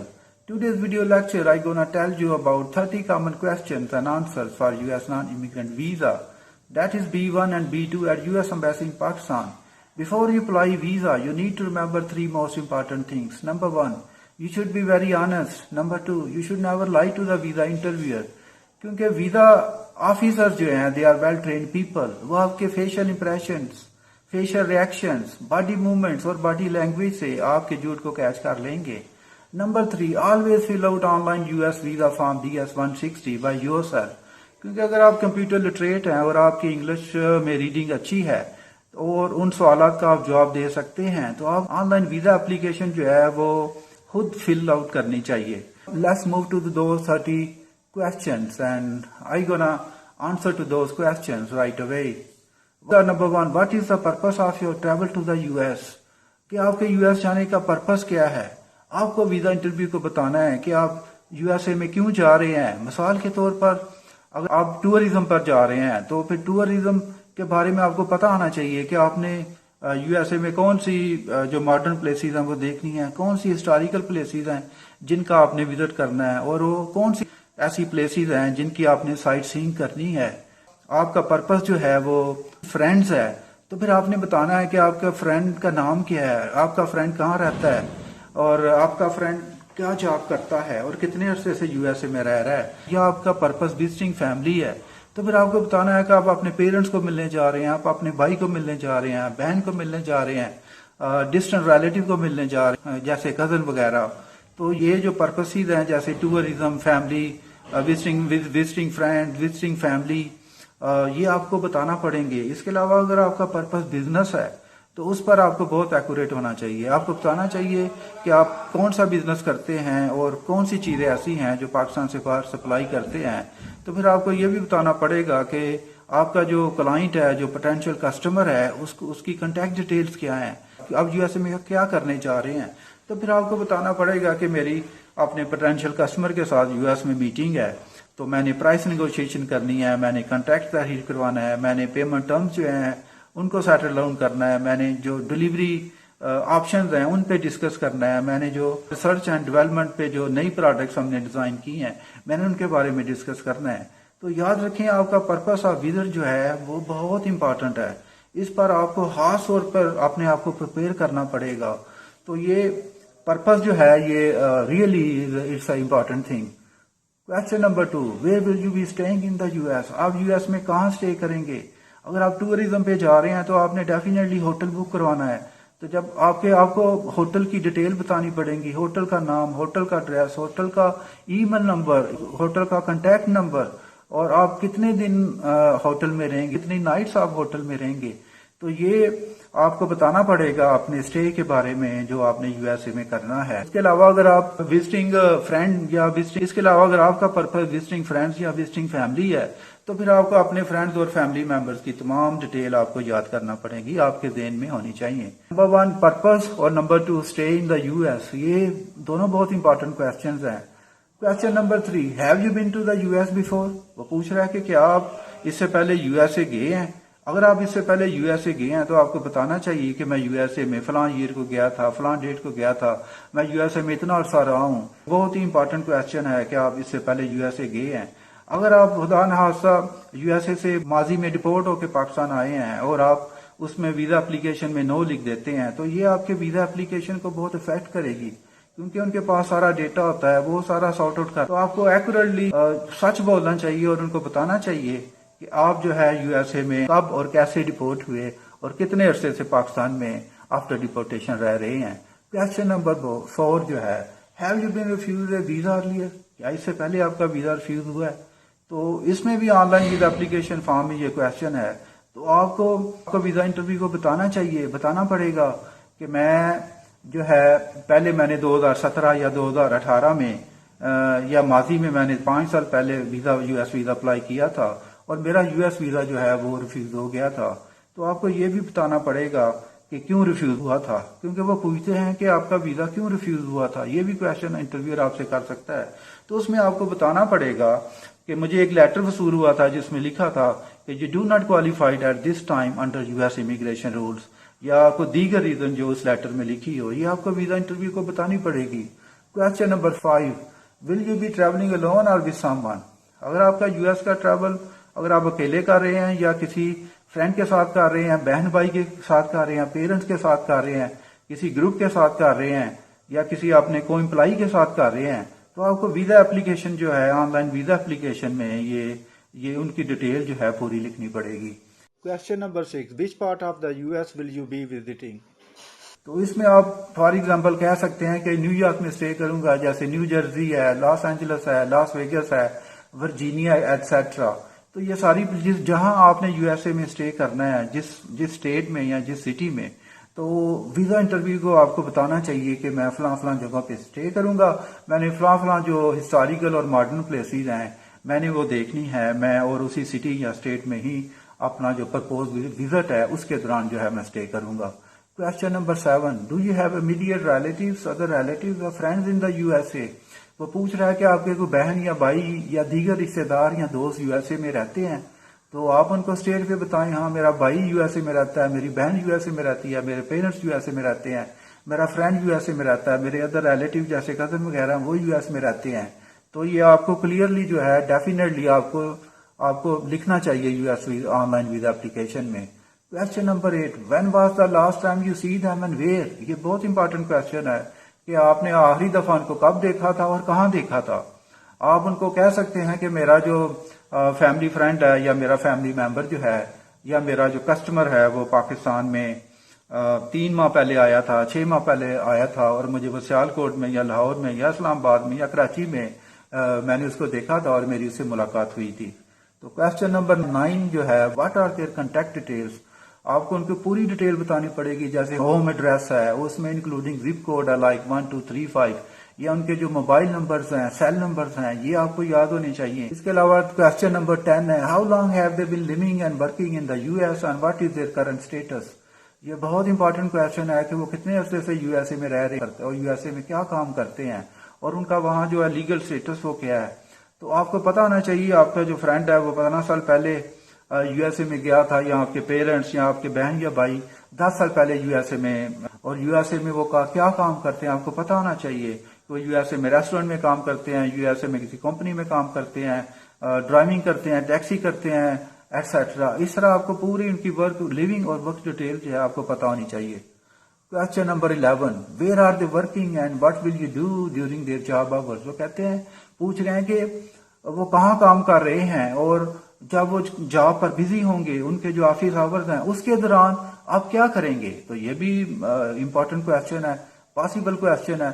आप इसमें कह सकते हैं कि वो फलां जगह पर, फलां रेस्टोरेंट में, फलां होटल में, फलां ऑफिस में काम करते हैं, लेकिन जब मैं उनके पास जाऊंगा तो मैं उनके ऑफिस आवर के दौरान खुद ही जो है उस सिटी में, उस स्टेट में खुद ही मैं घूम फिरूंगा और मैं टैक्सी ले सकता हूँ, ब्लैक कैब ले सकता हूँ। तो आप उनको स्टेट में कॉन्फिडेंटली बताएं कि मुझे कोई इश्यू नहीं है, मैं तो बाहर उस सिटी में, बाहर उनके घर से बाहर कहीं भी ऑन फुट जा सकता हूँ, मार्केट जा सकता हूँ, अपना डाउनटाउन जा सकता हूँ। तो ये आपको आपके जहन में बहुत क्लियर होना चाहिए, ये आपको बताना चाहिए। Question number 10, how long do you plan to stay in the US? ये बड़ा इंपॉर्टेंट है। जब भी आप ट्रैवल प्लान करें अपने जहन में खास तौर पर प्लान जो है वो रखें कि मैंने 1 हफ्ते में यूएसए में रहना है, मैंने 2 वीक यूएसए में रहना है, मैंने 3 वीक यूएसए में रहना है, मैंने 4 वीक यूएसए में रहना है। तो जितना भी आपका पीरियड ऑफ स्टे यूएसए में होगा वो आपको याद होना चाहिए, वो आपके प्लान में होना चाहिए। Question number 13, what is your travel plan? Travel plan को अपने माइंड में रखें। जैसे आपका ट्रैवल प्लान है कि मैंने 1 मई को यूएस जाना है और मैंने 15 मई को यूएस से वापस पाकिस्तान आना है, ये आपके ट्रैवल प्लान का हिस्सा है। आप उन्हें बताएं कि मैंने ट्रैवल प्लान जो मेरा, मैंने इतना पीरियड में यूएसए में गुजारना है और मैंने फलां जगह पे जाना है, मैंने फलां जगह पे विजिट करना है, या मैंने ये काम करना है, या मैंने वो काम करना है, मैंने कस्टमर से मिलना है, मैंने क्लाइंट से मिलना है, मैंने फ्रेंड से मिलना है, मैंने फैमिली से मिलना है। तो ये सारी चीजें आपके ट्रैवल प्लान में फॉल करती हैं। Question number 14, why have you chosen the US over other countries? ये बड़ा इंपॉर्टेंट क्वेश्चन है। आप उनको कह सकते हैं कि मेरे जो क्लोज फैमिली रिश्तेदार हैं वो यूएसए में काम करते हैं और यूएसए में रहते हैं, मेरा इसके अलावा कोई रिश्तेदार जो है यूएसए के अलावा किसी और कंट्री में नहीं रहता। आप क्लियरली बताएं उनको कि मेरे यूएसए में मेरे बहन भाई, मेरे फ्रेंड्स, मेरे पेरेंट्स, इनके अलावा मेरा कोई भी इमीडिएट रिलेटिव या जो दूर का रिश्तेदार है, डिस्टेंट रिलेटिव, वो यूएसए के अलावा किसी और कंट्री में सेटल डाउन नहीं है, किसी और कंट्री में ना रहते हैं ना काम करते हैं। तो ये आपका जो आंसर होगा ये बड़ा जस्टिफाइबल होगा। Question number 15, do you have plan for working in the US? ये आपको ऑलवेज नो लिखना चाहिए, नो कहना चाहिए, क्योंकि आप टूरिज्म पे जा रहे हैं, non immigrant US visa apply कर रहे हैं और उसमें आप क्लियरली लिखें, I don't want to work in the US, I do not intend to work in the US. मैं तो जस्ट यूएसए जा रहा हूँ टूरिज्म पे, विजिटिंग फ्रेंड्स को, विजिटिंग फैमिली मेंबर्स को। Question number 16, can you stay for a shorter period of time? आप उन्हें बताएं, मैं अपने पीरियड को शॉर्ट कर सकता हूं, अगर पाकिस्तान में मुझे कोई इमरजेंसी कॉल आए तो मैं अपने पीरियड को 15 दिन से मैं 10 दिन का कर सकता हूँ, 10 दिन से मैं 5 दिन का कर सकता हूँ। तो वो उसके पूछने का जो पर्पस है वो यही है कि अगर आपको 20 दिन आप यूएसए में रहना चाह रहे हैं तो उसमें अगर आप अपने पीरियड को कम कर सकते हैं, अपने स्टे को कम कर सकते हैं, तो डेफिनेटली पाकिस्तान में अगर इमरजेंसी मुझे कॉल आएगी, मुझे घर में कोई इमरजेंसी होगी, मेरे पेरेंट्स बीमार हो जाएंगे, मेरे बच्चे बीमार हो जाएं, उनकी क्रिटिकल कंडीशन हो, तो मुझे डेफिनेटली यूएस जो है वो लीव करना पड़ेगा। Question number 17, who is sponsoring your travel? अगर आपका ट्रैवल तो सेल्फ स्पॉन्सर्ड है, यानी आप अपनी राउंड ट्रिप टिकट का खर्चा जो है पे करेंगे, आप होटल का खर्चा पे करेंगे, जितने भी यूएसए में जो आपके दौरान विजिट लिविंग एक्सपेंसेस होंगे वो आप पूरे करेंगे। तो उसमें आप ऑलवेज लिखें माई सेल्फ। हाँ, अगर आपका कोई आपके पेरेंट्स, आपके एल्डर ब्रदर या आपकी कोई कंपनी, आपका एम्प्लॉयर आपको स्पॉन्सर कर रहा है आपके यूएस के ट्रिप को, तो फिर आप उनको बता सकते हैं स्ट्रेट अवे, वो आपको आपकी वीजा एप्लीकेशन में काफी हेल्पफुल होंगे। Question number 18, how much do you think will it cost you to stay in the US? आप जब भी ट्रैवल प्लान करें तो उसमें अपना जो एस्टिमेटेड कॉस्ट है वो ज़हन में रखें कि मेरा यूएसए में मैंने 20 दिन रहना और मेरा 15 से $2,000 उस पर खर्चा आना है। मैंने अपने लिए शॉपिंग करनी है, मैंने अपने फैमिली मेंबर्स के लिए शॉपिंग करनी है, मैंने अपने पेरेंट्स भाई बहन के लिए शॉपिंग करनी है, मैंने ट्रांसपोर्टेशन जो है वो मैंने वो यूज करनी है। तो ये सारे जो प्लान जो ट्रैवल एक्सपेंसेस अपने ज़हन में रखें, जैसे राउंड ट्रिप टिकट का खर्चा है, ट्रांसपोर्टेशन का खर्चा है, शॉपिंग का खर्चा है, ये सारे खर्चे जो है इनको एस्टिमेट करके आप रिव्यूअर को बताएं। Question number 19, what do you do for a living? वो पूछ रहा है कि आप अपने जिंदा रहने के लिए क्या करते हैं, तो आप उन्हें बताएं कि मैं जॉब करता हूं, मैं बिजनेस करता हूं, लेकिन मेक श्योर करें कि आपके पास प्रूफ ऑफ इनकम हो, बैंक स्टेटमेंट हो या सर्टिफिकेट ऑफ एम्प्लॉयमेंट हो कि ये मेरी जॉब है और ये मेरा प्रूफ ऑफ लिविंग जो मेरे पास मौजूद है। Question number 20, how much is your monthly income? This is very important question. वो आपसे पूछेगा, डेफिनेटली पूछेगा 110%, आपकी महाना इनकम कितनी है? तो आप अपनी महाना इनकम एग्जैक्टली बताएं, $1,000, आई अर्न $2,000। अगर आपसे पूछे कि do you have A proof of it, तो आप उसको बैंक स्टेटमेंट दिखा दें, आप अपने एम्प्लॉय की जो 3 माह की सैलरी स्लिप्स हैं वो आप उसको दिखा दें। Question number 21, who will be paying for your trip? Always say my self. हाँ, अगर आप पेरेंट्स के डिपेंडेंट हैं, आपका खर्चा, आप अनएम्प्लॉयड हैं, आप नाबालग हैं, माइनर हैं, और आपके पेरेंट्स आपका खर्चा जो है वो सारा बेयर कर रहे हैं, तो फिर उस सूरत में आप कह सकते हैं कि मेरे पेरेंट्स जो हैं मैं उनका डिपेंडेंट हूँ और मेरे तमाम ट्रैवल एक्सपेंसेस जो हैं वो मेरे पूरे करेंगे। Question number 22, your income is not enough to support international travel, what do you plan to do? हाँ, ये भी बड़ा इंपॉर्टेंट क्वेश्चन है। आप कह सकते हैं कि मेरी जो महाना इनकम है वो लो है, लेकिन मैं पिछले 15 साल से काम कर रहा हूँ, मेरे पास बैंक में काफी सेविंग्स मौजूद है जो जिससे मैं अपने तमाम ट्रैवल एक्सपेंसेस पूरे कर सकता हूँ। Must show the bank statement if visa officer ask you for. अपनी बैंक स्टेटमेंट दिखाएं, सैलरी स्लिप्स दिखाएं, प्रूफ ऑफ सेविंग दिखाएं, ये आपके वीजा एप्लीकेशन में काफी हेल्पफुल होंगी। Question number 23, if you run A business you may be asked who will look after your business in your absence from Pakistan? This is also very important question. आप कह सकते हैं कि मेरे पाकिस्तान से एब्सेंस के दौरान जो है मेरे जो एम्प्लॉयज हैं, मेरा ट्रेन स्टाफ है, वर्कर्स हैं, वो मेरे बिजनेस की लुक आफ्टर करेंगे। राइट, ये रियली इंपॉर्टेंट क्वेश्चन है कि what who will look after your work after during your absence from Pakistan. अक्सर ये क्वेश्चन शेंगन एम्बेसीज वाले पूछ लेते हैं और बहुत सारे एम्बेसीज में ये काम करते हैं कि तुम तो बाहर जा रहे हो, तुम्हारे बिजनेस को लुक आफ्टर कौन करेगा, तुम्हारी प्रॉपर्टी को लुक आफ्टर कौन करेगा, तुम्हारी फैमिली मेंबर्स को कौन लुक आफ्टर करेगा? तो ये रियली बहुत इंपॉर्टेंट क्वेश्चन है। से आपका रेस्टोरेंट है तो आपके रेस्टोरेंट में 20 एम्प्लॉइज काम करते हैं, उसमें जनरल मैनेजर भी है, उसमें मैनेजर भी है, उसमें सुपरवाइजर भी है, कुक्स भी हैं, वेटर्स भी हैं, वेटरेसेस भी हैं। तो ये आप कह सकते हैं कि मेरे पास पूरा स्टाफ मौजूद है। मेरे एब्सेंस के दौरान, शॉर्ट स्टे के दौरान यूएसए में ये सारा काम की जो लुक आफ्टर है वो मेरे एम्प्लॉइज करेंगे। When do you plan to travel? आप उन्हें जो आपकी जो टेंडेड डेट्स हैं आप बताएं कि मैंने 1 मई को यूएस जाना है और मैंने 15 मई को यूएसए से वापस आना है। हमेशा जब भी वीजा अप्लाई करें 3 माह पहले करें, क्योंकि 3 माह पहले आप ट्रैवल प्लान कर लें और 3 माह से पहले एटलीस्ट 3 माह पहले जो है आप यूएस का वीजा अप्लाई करें। Question number 25, have you travel to another country within the last 5 years? Really, that's a good question. Must say if you have traveled outside of Pakistan right the name of countries in form DS-160। आपने 10 साल में जितने भी travels किए हैं, चाहे middle east में किए हैं, साउथ एशियन कंट्रीज में किए हैं, यूरोप में किए हैं, ऑस्ट्रेलिया, न्यूजीलैंड, यूके वगैरह में किए हैं, आप मस्ट लिखें, क्योंकि ट्रैवल हिस्ट्री आप समझ लेंगे जो आपकी ट्रैवल हिस्ट्री है वो 50% आपका वीजा है, क्योंकि ट्रैवल हिस्ट्री बहुत मैटर करती है, खासतौर पर यूएस के रूल में बहुत मददगार होती है। तो मस्त बताएं कि मैंने फला कंट्री में भी। Question number 26, why do you plan to travel at this time? ये भी इंपॉर्टेंट क्वेश्चन है। Basically this is a tricky question. आप कह सकते हैं I got vacation from my company, institution और एम्प्लॉयर और have some time from my business. मस्त बताएं उन्हें कि मेरे पास कंपनी ने मुझे वेकेशन दी हैं, मेरे अदारे ने, मेरे जो एम्प्लॉयर है, मेरे पास इस वक्त टाइम है, स्पेयर टाइम है, मैं यूएस में विजिट के लिए जा सकता हूँ। Question number 27, when will you come back to the Pakistan? This is also a tricky question. आप उन्हें बताएं कि मेरा जो प्लान विजिट है 15 दिन का, 15 दिन के जो पीरियड जब खत्म होगा तो मैं वापस पाकिस्तान आ जाऊंगा और अपने जो मेरी जॉब या बिजनेस है या एम्प्लॉयमेंट है उसको मैं रिज्यूम करूंगा।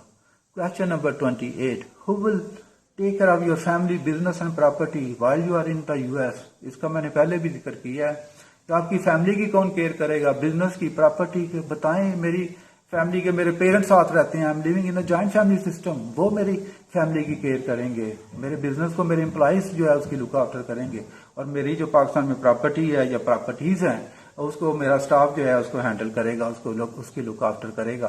Question number 29, have you already book your flight? इसमें यूएस वीजा एप्लीकेशन के लिए कंफर्म्ड राउंड ट्रिप टिकट की जरूरत नहीं है कि आप उसको परचेज करें। आप फ्लाइट रिजर्वेशन करवा सकते हैं। आप अगर आपके पास फ्लाइट रिजर्वेशन भी नहीं है तो आप वीजा इंटरव्यू को जुबानी बता सकते हैं कि ये मेरी इंटेंडेड डेट्स ऑफ ट्रेवल है। Question number 30, how can you assure me that you will come back from the US? This is also very important question. इस क्वेश्चन को अगर आप खास तौर पे अच्छा जवाब देते हैं तो आपका उसी वक्त वीजा जो है वो अप्रूव हो जाएगा। इसमें आप बता सकते हैं मिसाल के तौर पर, मैं शादीशुदा हूँ, मेरे 3 बच्चे हैं, मैं 3 बच्चों का बाप हूँ, मेरी जो जॉब है वो परमानेंट है, मेरा पाकिस्तान में कारोबार बहुत इस्टेब्लिश्ड है, पुराना है, इतने सालों से कर रहा हूँ, और मैं अपने और अपनी फैमिली को मेंटेन करने के लिए काफी पैसे कमाता हूँ। और if you are an active member of NGO, से I am social worker, I have been charity worker over the years, तो ये आपके जो पहले ही मैं काफी दफा बता चुका हूँ कि आपके फैमिली टाइज, आपके इकोनॉमिक टाइज और आपके जो सोशल टाइज हैं ये आपके वीजा एप्लीकेशन के उसूल में बहुत मददगार होते हैं। ये था आज का लेक्चर अबाउट 30 कॉमन क्वेश्चंस। अगर आप इन क्वेश्चंस को प्रॉपरली तैयार कर लेते हैं तो डेफिनेटली आपके 90% चांसेस बन जाएंगे कि आपका यूएस का वीजा जो है वो अप्रूव हो जाए। So thank you very much guys.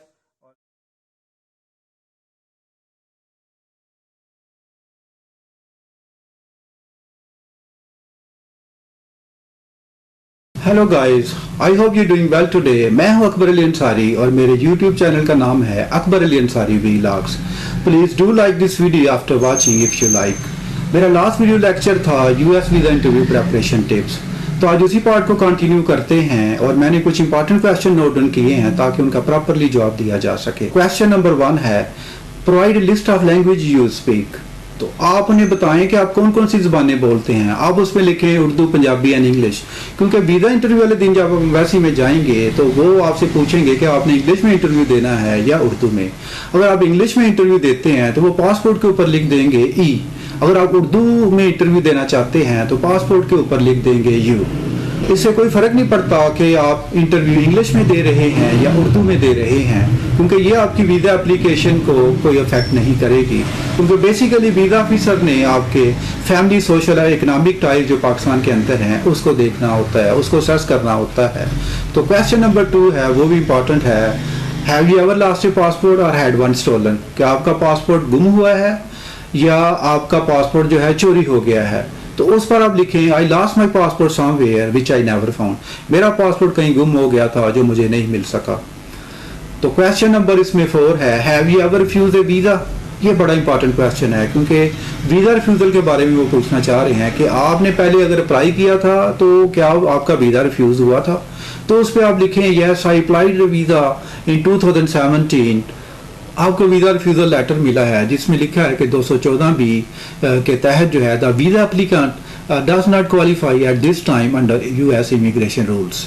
या उसमें लिखा होगा कि under section 221G the visa applicant require the additional administrative processing which may delay the decision of A visa.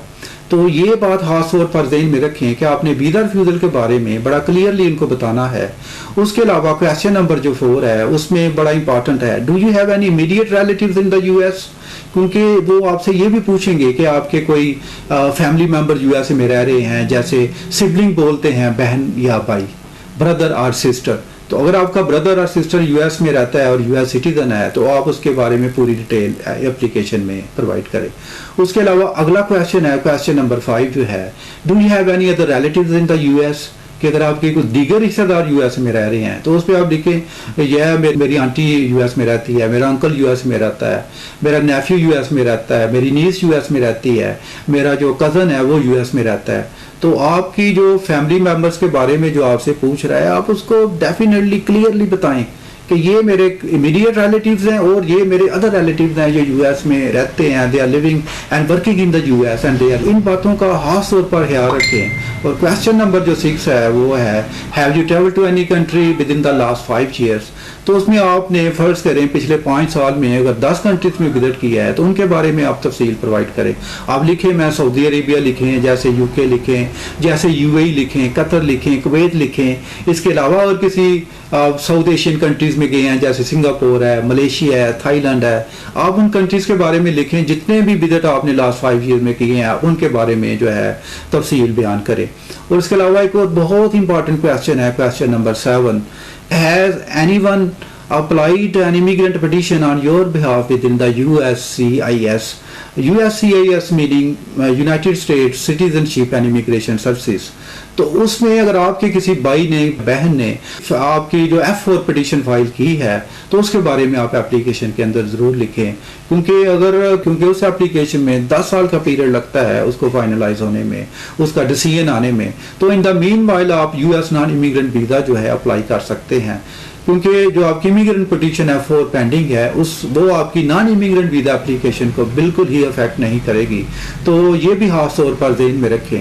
अब इसके अलावा क्वेश्चन नंबर 8 है कि क्या वो पाकिस्तानी जो पाकिस्तान से बाहर UAE, Qatar, Kuwait, Saudi Arabia यानी मिडल ईस्ट में रहते हैं, क्या वो पाकिस्तानी सिटीजन हैं और उन मुल्कों में मिडल ईस्ट में अगर वो they are working on a work permit और they are resident in the UAE etcetera, तो क्या उन मुल्कों में वर्क परमिट पे रह रहे हैं या बतौर रेजिडेंट रह रहे हैं, कितने अरसे से रह रहे हैं, तो क्या वो जो यूएस की एम्बेसी अबू धाबी में है क्या वो पाकिस्तानी सिटीजन उधर visa non immigrant visa apply कर सकता है। तो उसके बारे में आप लिखें में आप बिल्कुल, अगर आप यूएई में मिसाल के तौर पर 3 साल से वर्क परमिट पे काम कर रहे हैं या आप उधर रेजिडेंट हैं, अपनी फैमिली मेंबर्स के साथ रहते हैं, अपने बच्चों के साथ रहते हैं, तो फिर भी आप यूएई के अंदर 1 साल आपको रहते हुए हो गया है या आप 3 साल से यूएई में रह रहे हैं तो फिर भी आप यूएई में, अगर आप यूएस एम्बेसी अबू धाबी में US non immigrant visa apply करते हैं तो उसके साथ डॉक्यूमेंट्री एविडेंस ज़रूर अटैच करें, लाइक बैंक स्टेटमेंट्स,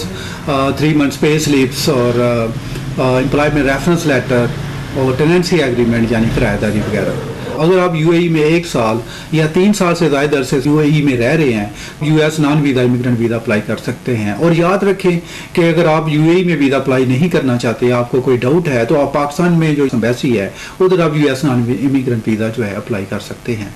तो हमारा क्वेश्चन नंबर 9 जो है यूएस डिपोर्टेशन के बारे में, जो कि बहुत इंपॉर्टेंट है।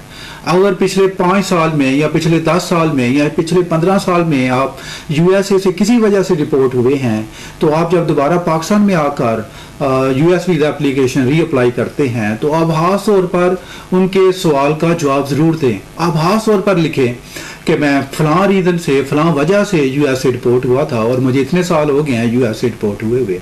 अगर आप छुपाएंगे तो उसमें लाजमी तौर पर आपको नुकसान होगा, क्योंकि वो आपका सारा डेटा वो सॉर्ट आउट कर लेंगे और आपको परमानेंटली बैन कर देंगे, क्योंकि अगर आप उसमें मिस रिप्रेजेंट करते हैं या उसमें आप झूठ बोलते हैं। तो हमारा पॉइंट नंबर 11 जो है वो रीअप्लाई या वीज़ा एप्लीकेशन है कि फ़र्ज़ करें आपने जून के महीने में वीज़ा एप्लीकेशन अप्लाई की है और जून के महीने में आपका वीज़ा रिफ्यूज़ हो गया है, आप दोबारा जुलाई में वीज़ा अप्लाई कर रहे हैं और जुलाई में भी रिफ्यूज़ हो गया, फिर आप दोबारा 2 माह के बाद सितंबर में आप वीज़ा अप्लाई करते हैं तो फिर भी रिफ्यूज़ हो गया है, तो मेरे इसमें एडवाइस है वो ये है कि आप अगर आपका एक दफ़ा वीज़ा रिफ्यूज़ होता है तो आप 3 माह 6 माह के दौरान कभी दूसरा वीज़ा अप्लाई ना करें। आप कम अज़ कम जो है 1 साल वेट करें। 1 साल वेट करने के बाद आप दोबारा जो है वीज़ा एप्लीकेशन फाइल करें, क्योंकि वो पूछते हैं please tell us how your circumstances have change since your initial application, कि आपकी पिछली इनिशियल जो पहली एप्लीकेशन थी उसके बाद आपके हालात कैसे तब्दील हुए। तो नेचुरली आपके जो हालात हैं वो 1 माह 2 माह 6 माह या 8 माह के अंदर तब्दील नहीं हो सकते। तो आप डेफिनेटली जो है जो रीअप्लाई वीज़ा एप्लीकेशन है वो एटलीस्ट 1 साल के बाद अप्लाई करें, फिर आपके वीज़ा इशून के चांसेस जो हैं वो बढ़ जाएंगे। उसमें क्वेश्चन नंबर हमारा 13 जो है, have you ever sought to obtain or assist other to obtain a USA visa. आपने कभी यूएस वीज़ा हासिल किया है या किसी की मदद की है वीज़ा हासिल करने में? तो ये भी बड़ा इंपॉर्टेंट क्वेश्चन है, क्योंकि आमतौर पर जो मोबाइल वीज़ा एजेंट्स हैं वो आपकी वीज़ा एप्लीकेशन अप्लाई कर देते हैं और आपको उस वीज़ा एप्लीकेशन के कंटेंट्स का बिल्कुल ही पता नहीं होता। तो आप सम टाइम जो वीज़ा एप्लीकेंट्स हैं वो भूल चुके भी होते हैं कि हमने 8 से 8 साल पहले या 10 साल पहले थ्रू मोबाइल वीज़ा एजेंट हमने वीज़ा एप्लीकेशन फाइल की थी। तो इस बात का भी खास तौर पर ध्यान रखें कि आप जो है मिस रिप्रेजेंटेशन ना करें, आप लाई ना करें, फैक्चुअल आपके सर्कमस्टेंसेस हैं वो आप एप्लीकेशन में मेंशन करें। और दौरान इंटरव्यू जो है आप अपने तमाम फैमिली, सोशल और जो माली आपके जो टाइज हैं पाकिस्तान के अंदर उनका जिक्र ज़रूर करें। Thank you so much for watching this video. Allah Nigaban.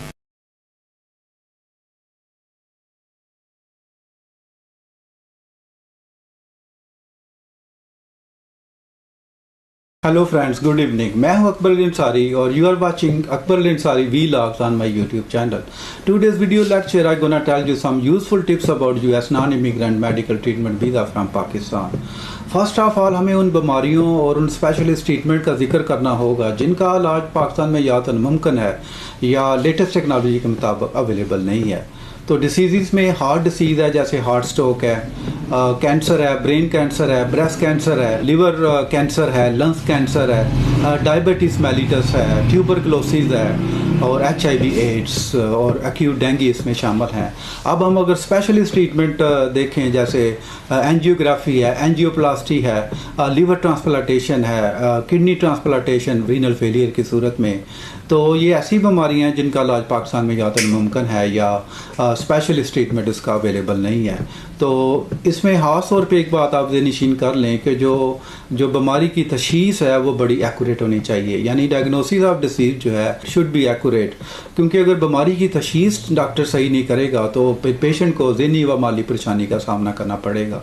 Recently मेरे बड़े प्यारे दोस्त डॉक्टर अब्दुल वहीद आसमी जो MBBS डॉक्टर हैं, सियालकोट में वो प्रैक्टिस करते हैं, उनकी भतीजी अलीशा नदीम जिसको ट्यूबरकुलोसिस की बीमारी लाहक हो गई, 3-4 माह उन्होंने सियालकोट से स्पेशलिस्ट डॉक्टरों से इलाज करवाया। उसके बाद लाहौर में डॉक्टर हॉस्पिटल में उनको हॉस्पिटलाइज करवाया गया, लेकिन जो उस डॉक्टर हॉस्पिटल के जो स्पेशलिस्ट डॉक्टर थे डॉक्टर शाहिदुल इस्लाम, फिर उनकी उस बच्ची की बीमारी को डायग्नोज नहीं कर सके और एंड ऑफ द डे उस बच्ची की वफात हो गई। तो खास तौर पर यह बात दोबारा ज़हन कर लें कि डायग्नोसिस ऑफ डिसीज़ जो है बहुत एक्यूरेट होनी चाहिए। तो मैंने आज के लेक्चर को US non immigrant medical treatment visa को 6 पार्ट्स में तकसीम किया है।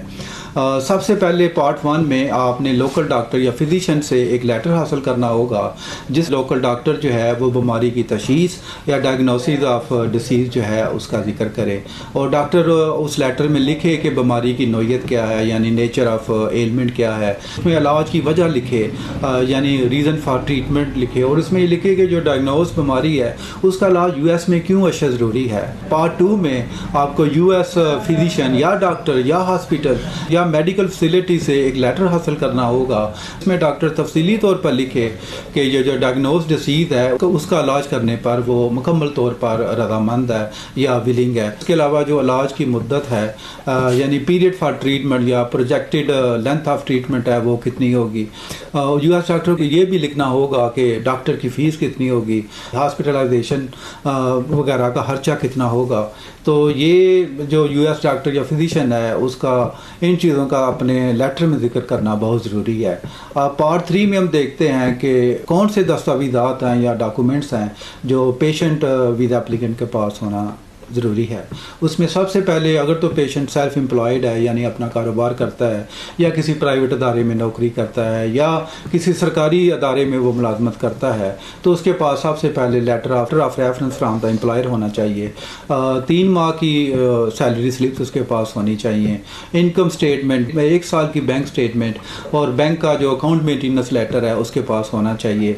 प्रूफ ऑफ सेविंग्स और प्रूफ ऑफ प्रॉपर्टी ओनरशिप का जो पेशेंट वीज़ा एप्लीकांट है, इन डॉक्यूमेंट्स का होना बहुत ज़रूरी है। पार्ट 4 जो है वो स्पॉन्सरशिप है। हमने देखना है कि क्या जो पेशेंट है वो क्या सेल्फ स्पॉन्सर की कैपेसिटी में फॉल करता है कि नहीं करता। अगर जो पेशेंट है वो उसके सफिशेंट मीन्स उसके पास नहीं है, यानी कि उसके पास फाइनेंशियल ज़रा इतने मौजूद नहीं है कि वो पाकिस्तान से बाहर यूएस में अपना इलाज करवा सके, उसके लिए उसे एक स्पॉन्सर की ज़रूरत पड़ेगी। तो स्पॉन्सर में सबसे पहले हम देखते हैं कि स्पॉन्सर्स में कौन से अफराद शामिल हो सकते हैं। तो सबसे बेस्ट उसमें सबसे पहले वालिद है, उसके बाद भाई है, बहन है या वालदा है, और जो अदर रिलेटिव्स हैं उसमें कज़न वगैरह शामिल हो सकते हैं। तो स्पॉन्सरशिप की सूरत में जो स्पॉन्सर है उसके प्रूफ ऑफ जो इनकम है, प्रूफ ऑफ सेविंग है, प्रॉपर्टी ओनरशिप वगैरह, 6 माह की या 1 साल की bank statement, account maintenance letter वगैरह, यानी कि जो पेशेंट सेल्फ स्पॉन्सर्ड को जो डॉक्यूमेंट शामिल करना होंगे वही डॉक्यूमेंट जो हैं जो स्पॉन्सर है उसको भी वो डॉक्यूमेंट आपकी वीज़ा एप्लीकेशन के साथ अटैच करने पड़ेंगे। उसके बाद हम पार्ट 5 में देखते हैं कि वो कौन सा पर्सन जो है वो बेस्ट केयर टेकर हो सकता है। अब केयर टेकर में सबसे करीबी रिश्तेदारान हैं, जैसे वालिद है, भाई है, बहन है, और डिस्टेंट रिलेटिव में कज़न है, तायादाद बहन हो सकती है, या कोई अदारा भी जो है वो स्पॉन्सरशिप की सूरत में वो पेशेंट को स्पॉन्सर कर सकता है। और अगर उसमें कोई एनजीओ वगैरह शामिल है तो एनजीओ को भी वो सारे दस्तावेज़ात मुहैया करने होंगे जिससे साबित हो सके कि ये जो एनजीओ है या प्राइवेट इंस्टीट्यूशन है ये पेशेंट के तमाम अखराजात पूरे करने की अहलियत रखता है। इसके बाद जो पार्ट 6 है वो इंटरव्यू पार्ट है, और इंटरव्यू पार्ट में जो है वीज़ा ऑफिसर आपसे पूछ सकता है कि what disease are you suffering from, आप किस बीमारी में मुब्तला हैं। Have you got a letter from your local doctor, आपने लोकल डॉक्टर से लेटर हासिल किया है। Have you got a letter from US doctor, आपने यूएस डॉक्टर या फिजिशियन से लेटर हासिल किया है। How much are the estimated expenses for your propose treatment, आपका जो इलाज यूएस में होना है उसके अंदाजन कितने अखराजात होंगे। उसके अलावा इससे रिलेटेड बहुत सारे सवाल कर सकता है। Have your doctor diagnose your disease, कि आपके डॉक्टर ने आपकी बीमारी की तशख़ीस की है। तो where will you stay in the US, आप यूएस में कहाँ रहेंगे। तो ये सारे क्वेश्चन जो मटेरियल क्वेश्चन है ये वीज़ा ऑफिसर ड्यूरिंग इंटरव्यू आपसे कर सकता है। जो चीज़ें मैंने आपको बताई हैं उनका आपको पूरा करना बहुत ज़रूरी है, क्योंकि आपके अगर डॉक्यूमेंट स्ट्रांग होंगे वीज़ा के जो चांसेस हैं वो बढ़ जाएंगे।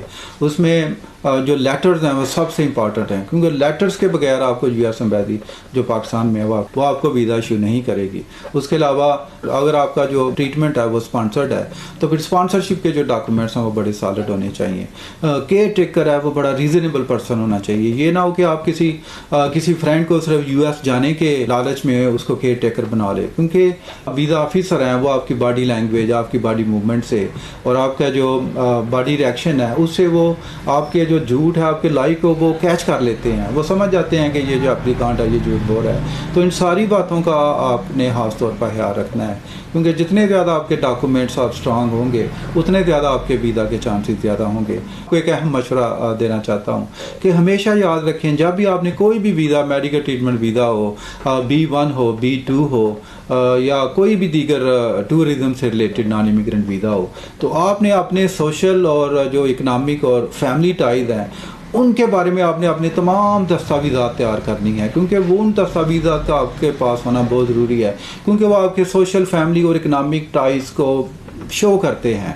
यानी कि आप शादीशुदा हैं, आपके बच्चे हैं, आप जॉइंट फैमिली सिस्टम में रहते हैं, आपकी जॉब अच्छी है, आपके जो मंथली इनकम है वो बहुत स्ट्रांग है, और आपके जो सोशल रिलेशनशिप हैं, आप माशरे में एनजीओज़ के मेंबर हैं, आप सोशल वर्क करते हैं, तो ये सारी चीज़ें बहुत ज़रूरी हैं। एट दी एंड दौरान इलाज मरीज़ की यूएस में वफ़ात हो जाती है तो आपके पास एटलीस्ट $5,000 यूएस डॉलर एक्स्ट्रा होने चाहिए, क्योंकि उसमें $1,500 ग्रेवयार्ड वाले चार्ज कर लेते हैं, और दूसरे जो डेड बॉडी को from hospital to graveyard mobilise करते हैं या ट्रांसपोर्ट करते हैं तो वो $3,000 चार्ज कर लेते हैं। तो उसके अलावा आपको ये पता होना चाहिए कि जो पाकिस्तान इंटरनेशनल एयरलाइन यानी PIA है, वो डेड बॉडी को मूव करने का कोई पैसा चार्ज नहीं करती।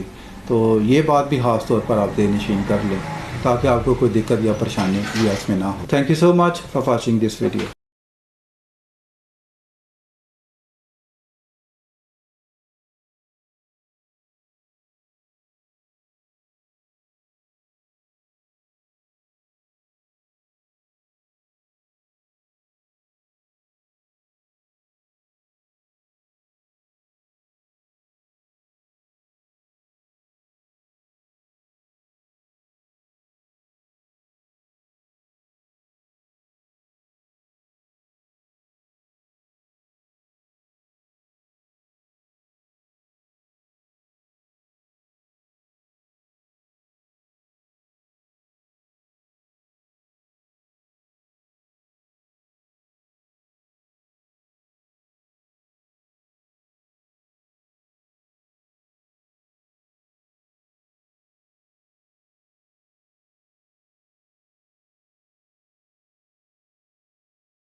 That's why they call them sea lions. Now, sea lions also have the ability to identify each other.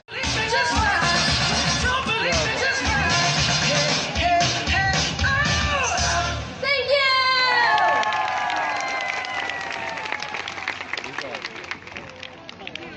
You know, Josh, I gotta tell you, sometimes you can be the biggest show-off. Come on, we were all dancing. Oh, no, you were totally